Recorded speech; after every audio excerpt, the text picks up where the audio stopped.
السلام علیکم ورحمۃ اللہ وبرکاتہ۔ ماہ شعبان اپنے آخری مراحل میں ہے اور ماہ مبارک رمضان کا ہم استقبال کرنے کے لیے آمادہ ہیں۔ سفرہ رحمت پروردگار پر ایک سوال عام طور پر جو ذہن میں ہوتا ہے کہ ہم سے گناہ ہوئے اور زندگی میں بہرحال اتار چڑھاؤ ہوتے ہیں، ہم بندگی کرنا چاہتے ہیں لیکن شیطان اپنی طرف کھینچ لیتا ہے، ہمارے اندر اتنی طاقت نہیں۔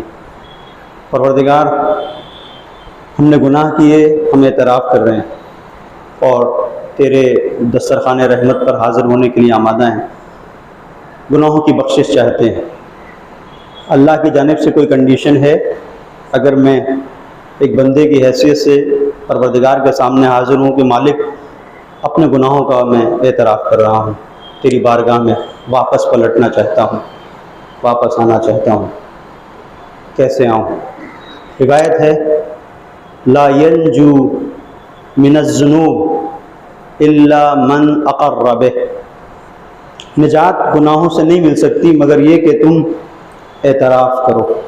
پروردگار، تجھے تو معلوم ہے زندگی میں کتنی جگہوں پر میں نے غلطیاں کی ہیں، تیرا علم تو سب چیزوں پر محیط ہے، ذرے ذرے سے تو واقف ہے، میرے دل کے احساس سے تو واقف ہے، معاف کر دے۔ تو معاف کر دے گا تو کیا ہوگا؟ تو خدا ہے، میں تیرے سامنے حاضر ہوں، معافی مانگ رہا ہوں، پروردگار بہت گناہ کیے، معاف کر دے۔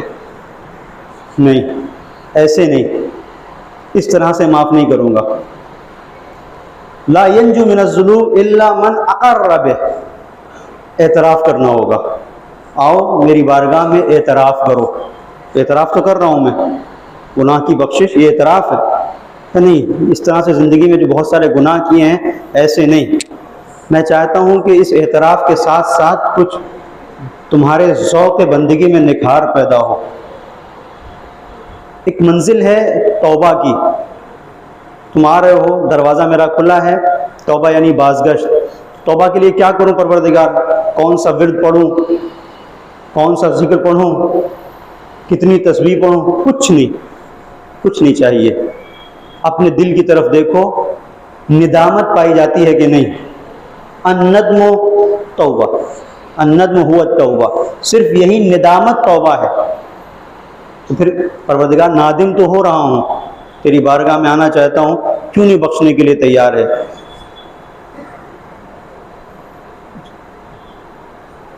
صلوات پڑھیں محمد والے محمد۔ کیوں نہیں مجھے معاف کرنے کے لیے تیار ہے؟ دیکھیے گا کیوں نہیں۔ کبھی ایسا ہوتا ہے، دیکھو اپنی زندگی میں آپ کسی کمپنی میں کچھ کام کر رہے ہیں اور کچھ الٹا پلٹا کر دیتے ہیں اور باس سے پریشان ہیں، تو ایک مرتبہ تو یہ ہوتا ہے کہ کوشش کرتے ہیں اس کو لبھانے کی، یہ ساری چیزیں، اور وہ بھی سن نہیں رہا ہے، لیکن ایک بار آپ اس کے سامنے آ کے بیٹھتے ہیں اور احساس وہ یہ کر لیتا ہے کہ ہاں اب یہ آ گیا ہے، اپنی غلطی کا اعتراف کر رہا ہے۔ کتنی جلدی آپ آدھا لفظ بولتے ہیں، 2 جملے نکلتے ہوئے کہتے ہیں ٹھیک ہے جاؤ، آگے سے ایسا نہیں کرنا۔ تو پروردگار نے خلق کیا ہے اپنے بندوں کو، ان بندوں کے مزاج کے اندر یہ چیز ہے، تو وہ رب ہے، کچھ چاہتا ہے، چونکہ جب آپ اعتراف کریں گے تو تھوڑا سا اس سے نزدیک ہوں گے۔ اب کیسے اعتراف کروں مالک کا؟ دیکھو، اعتراف صریح اور صاف ہونا چاہیے، یہ نہیں کہ بہت گناہ کیے ہیں۔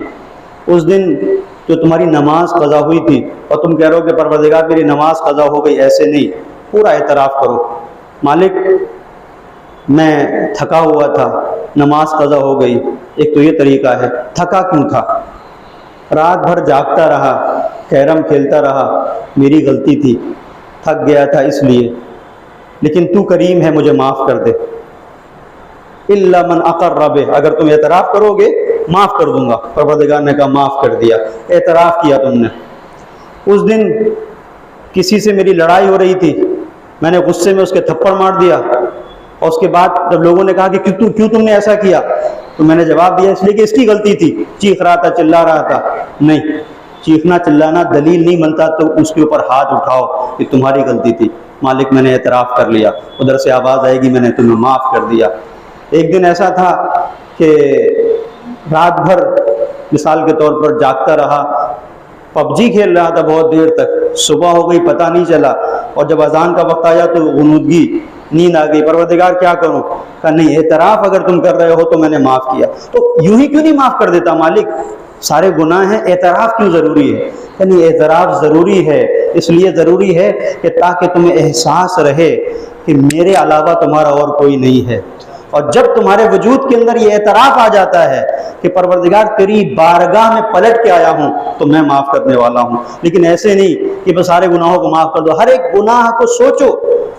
ایسا نہ ہو کہ تمہارے ذہن میں اتنی ہوا بھر گئی ہو کہ بس پروردگار معاف کر دے، معاف کر دے، بہت گناہ کیے ہیں، زندگی گناہوں میں گزری ہے، معاف کر دے۔ ایسے نہیں چلے گا۔ ہر ایک منزل پر ایک ایک گناہ جو تم نے کیا ہے، چاہے وہ چھوٹا ہو چاہے وہ بڑا ہو، اپنے ذہن میں لے کے آؤ اور احساس کرو اس کی تلخی کا۔ جب تم احساس کرو گے اس کی تلخی کا تو خود تم آگے بڑھو گے۔ یہ معاف کر دینا تو ایک چیز ہے، لیکن جب تم احساس کرو گے کہ اس دن جب میری ماں آئی تھی اور آنے کے بعد بڑی پیار میں بڑے محبت میں اس نے بولا بیٹا رک جاؤ، تم باہر جا رہے ہو، قرآن کے نیچے سے نکل جاؤ، تمہارے پاس اتنا وقت نہیں تھا، کہہ کے چلے گئے ارے چھوڑو یہ کیا ہے۔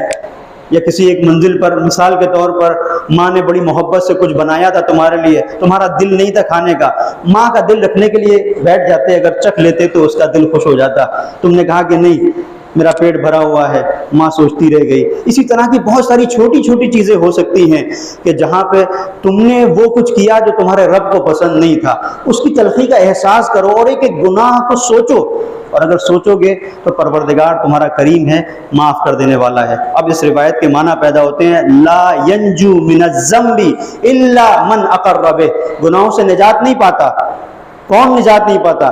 مگر یہ کہ جو اس کا اقرار کر لے، جو اپنے گناہوں کا اقرار کر لیتا ہے پروردگار اسے بخش دیتا ہے، جسے پروردگار بخش دیتا ہے اسے توفیق بھی دیتا ہے کہ آگے سنبھل کر قدم اٹھائے، گناہ نہ کرے۔ ایک صلوات پڑھ دے محمد و علیہ۔